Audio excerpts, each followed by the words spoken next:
আসসালামু আলাইকুম। আপনারা সবাই কেমন আছেন? আশা করি আপনারা সবাই ভালো আছেন। এই যে মুরব্বী ঘাস উঠাইতেছে, মুরব্বী যে ঘাস উঠে এক গরুরে খাওয়াবো, দেন কি কষ্ট করতেছে। অবশ্যই এটা একটা গরু খাইবো নাকি? আগে কয়টা গরু বলতেন? আগে আছিল 4টা আছিল। 4টা ছিল। 4টা আছিল। একটা বেচা লাইছেন শীতের জন্য। শীতের জন্য খেরা ছিল না। ও মেন সমস্যা হচ্ছে খের, তাই না? খের নাই, না খের না থাকার কারণে এই সমস্যাটা।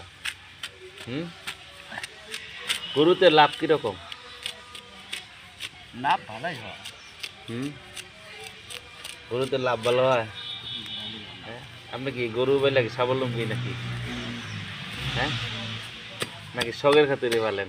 না হ্যাঁ, লাভ আছে না? নাও আছে। কিরকম লাভ হয়? একটা দেশি গায়ের দুধ কিরকম হয়? দেশি গাই ভালো না হলে তো 4-500 করে। সে বলছে দেশি গাই ভালোটা হলে 4-500 করে দুধ হয়। আর অস্ট্রেলিয়ার গরু বললি ওটা তো দুধের খেনা ভরতে 15-20। 15-20 একটা গরু এত দুধ হয়? হ্যাঁ, মানে একটা পরিবার পুরা চলে যাবো, চলে যাও। স্বাবলম্বী। হ্যাঁ, এক গরুতেই সব শেষ। আপনি এটা এই গাছ সারাদিনে কতটা তুলন যায়? সারাদিনে কি উঠান নাকি? না না, অল্প সাইডে তুলাম। এই যে ছাগলের নাদা এইগুলা, যে এগুলো আমাদের গরু খাইবো, পরে যাবো গাছ। যেগুলো ছাগলের নাদা রাখ আছে, এখানে সে ঘাস উঠাইতেছে, দেখছেন? ছাগলেরই। তারপরেও এটা ধুইয়া মুইয়া পরিষ্কার, এটা আবার পেট খারাপ হবে না গরুর? না ধুয়ে দেবো। এটা আবার পানিতে ধুইয়া পরিষ্কার করে গরুর খাওয়ার ব্যবস্থা করবো, বুঝছেন? পরিশ্রম করে সে। তো আমার একটা হলো, আপনারা যারা আছেন তারা গরু পালবেন। গরু পাললে মোটামুটি স্বাবলম্বী হওয়া যায়। আমরা এখানে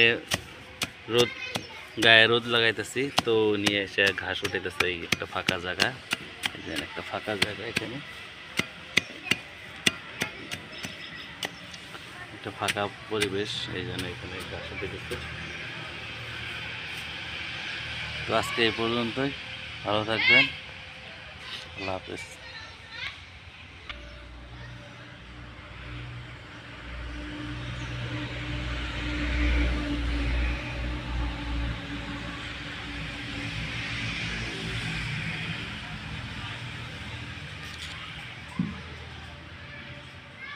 এই যে আবার ওখানে গেতেছে।